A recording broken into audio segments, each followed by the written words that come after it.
Safi dada. Habari ya uzima? Salama kwema? Wewe unaendeleaje? Salama vipi wewe? Safi. Nasikia jana ulikuja nyumbani jioni. Nimekuja jana kwa sababu nakudai. Sasa nilikuwa nakutafuta ila bado sijakuona. Najua kama unanidai. Sasa ndio uje jana usiku nyumbani kwangu?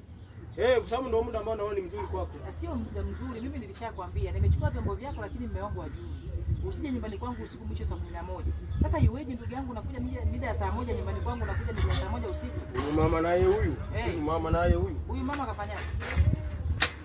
Nini sasa? Wewe mama wewe mimi nakudai hela. Kama nakudai hela inabidi na wewe mchana upatikane. Sasa kama upatikani unatakiwa wewe usiku ndio nikujie nyumbani. Mama yangu si nilikupa, kwa nini usinipigie simu uje usiku wakati mume wangu yupo? Na nilikwambia hapendi usije nyumbani kwangu usiku. Alafu wewe mama unakudai hela nyingi. Unanidai ndio. Tuachane na hayo mambo, Mungu asikiliza. Nyie wao msifanye mmeuteka mji. Sio unaingia kwenye kaya za watu ushapewa masharti. Mwisho kuja nyumbani kwangu saa 11. Hata kama mnanidai, unajua mimi naishije na ndoa yangu? Yaani wewe mama kinachotakiwa ni pesa mkononi. Nikwambie sasa.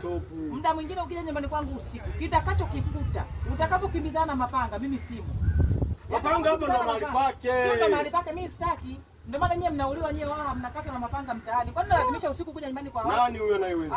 Mimi mume wangu hapendi uje usiku nyumbani kwangu. Nani anayeweza kumkata mimi? Nyie wao nyie mnajifanya mnauteka mji ndio nikwambie sasa. Mtaumia na waume za watu. Sikiliza. Sio usinishike bwana mimi. Yaani wewe cha msingi hapa ni pesa mkononi. Pesa ninakupa lakini usije nyumbani kwangu usiku.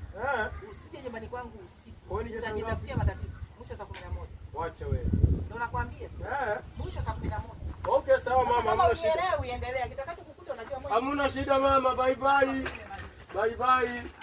Haya, asante.